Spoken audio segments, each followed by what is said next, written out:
जिले में बसपा सुप्रीमो मायावती के आगमन के पूर्व बहुजन समाज पार्टी के लोकसभा प्रत्याशी अनिल कुमार के समर्थन में जन अधिकार पार्टी के कार्यकर्ताओं ने संयुक्त रूप से एक प्रेस वार्ता कर मजबूती से बहुजन समाज पार्टी के प्रत्याशी को विजयी बनाने का संकल्प दोहराया। मौके पर पूर्व विधायक तथा पप्पू यादव के काफ़ी करीबी रहे रामचंद्र यादव ने कहा कि गरीब गुरबों के नेता पप्पू यादव ने यह निर्देश दिया है कि बक्सर में जो भूल इंडी गठबंधन के नेताओं ने सुधाकर सिंह को टिकट देकर की है, उस भूल को सुधारा जाए और बहुजन समाज पार्टी के प्रत्याशी अनिल कुमार का हाथ मजबूत किया जाए ताकि वंचितों के हक की बात मजबूती से सदन में गूंजे। प्रत्याशी अनिल कुमार ने कहा कि निश्चय ही पप्पू यादव की पार्टी के समर्थन के कारण बहुजन समाज पार्टी को और भी मजबूती मिली है।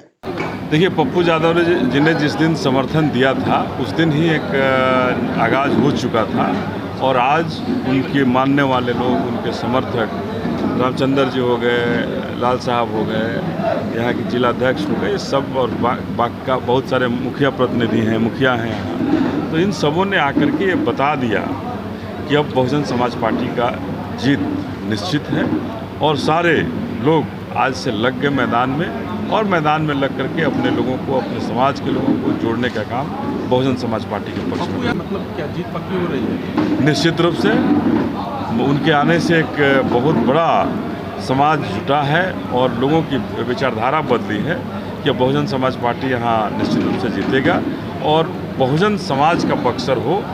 जिस तरह से पप्पू यादव जी ने कहा कि एक सामंतवादी मनुवादी ताकतों का खात्मा होना चाहिए और ये लोग कभी भी हमारे बहुजन समाज के हित को नहीं देख सकते, तो निश्चित रूप से उनके आने से एक काफ़ी बड़ा सपोर्ट अपने आप बक्सर में हुआ है और मैं इन सबको धन्यवाद देना चाहता हूं कि लोग आकर के आज बहुजन समाज पार्टी के साथ खड़े होकर के यहाँ बहुजन समाज पार्टी को जिताने के लिए खड़े हुए हैं। देखिए, पप्पू यादव जी एक ऐसे नेता हैं जो बिहार और देश के अंदर, इस बक्सर और शाहाबाद के अंदर कोई भी आंसू गिरा है, किसी को कांटा भी गड़ा, हत्या हो तो पप्पू, बलात्कार हो तो पप्पू, चोरी हो तो पप्पू, अफसरशाही हो तो पप्पू, कहीं की कोई घटना हो, आप एक नहीं, जोगिया से लेकर के नंदगांव से लेकर के बड़ौरा से लेकर के आप चले जाइए सेमरी विजेंद्र यादव के हत्या से लेकर के चंद्रमा यादव के हत्या से लेकर के जहाँ कहीं भी आवश्यकता पड़ी है, पप्पू यादव उस सुख में, दुख में, शादी में, ब्याह में, श्राद्ध में हमेशा खड़ा होते हैं 600 किलोमीटर दूर से आकर के। और पप्पू यादव के हम सभी सिपाही भी उनके निर्देश पर जहाँ जहाँ होता है वो अपनी शक्ति के हिसाब से खड़ा रहते हैं। तो निश्चित तौर पर गांव गरीब किसान लोग चिंतन करेंगे और देखेंगे कि आखिर पप्पू यादव जी संविधान बचाने हेतु जगह जगह पर इंडिया को गठबंधन कर रहे हैं। यहाँ क्यों नहीं? यहाँ इसलिए कि जो इंडिया और एनडीए है दोनों एक है। इंडिया का प्रत्याशी और एनडीए के प्रत्याशी में कोई अंतर नहीं है। ये कहा जा सकता है कि संविधान विरोधी अगर बीजेपी वाला है तो संविधान और गरीब गांव गरीब विरोधी सुधाकर सिंह भी है। दोनों के विरोध में बीच का रास्ता अगर कोई संविधान का रक्षा कर सकता है, गांव गरीब किसान का रक्षा कर सकता है, तो उस व्यक्ति का नाम बसपा प्रत्याशी अनिल कुमार सिंह है। बहुत ही सोच समझ के साथ, ताकत के साथ पप्पू यादव ने समर्थन किया है और हम लोग ताकत के साथ एक एक गांव जाएंगे और याद रखिएगा, रिजल्ट आपको बताएगा। यादवों के बूथ पर आप देख लेंगे, दलित शोषितों के बूथ पर देख लेंगे, जिनका जिनका आंसू पोछे हैं पप्पू यादव एक नहीं। जब इंजीनियर की हत्या हुई थी, आपको बाबू साहब राजपूत जाति से थे, उस गांव में जगदा बाबू सुधाकर जी नहीं गए, रेल में हत्या कर दिया गया था।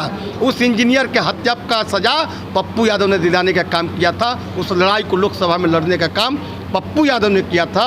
इसलिए साथियों मैं कह रहा हूं कि पप्पू यादव के आने से दृश्य बदल गई है और अनिल कुमार सिंह चुनाव जीत चुके हैं। बिहार में वॉशिंग मशीन दो इंडिया और एनडीए लगाए हुए हैं। दोनों ही वॉशिंग मशीन में धो करके एक राजद से खड़ा करता है और एक बीजेपी से खड़ा करके ले आकर कैंडिडेट दे रहा है।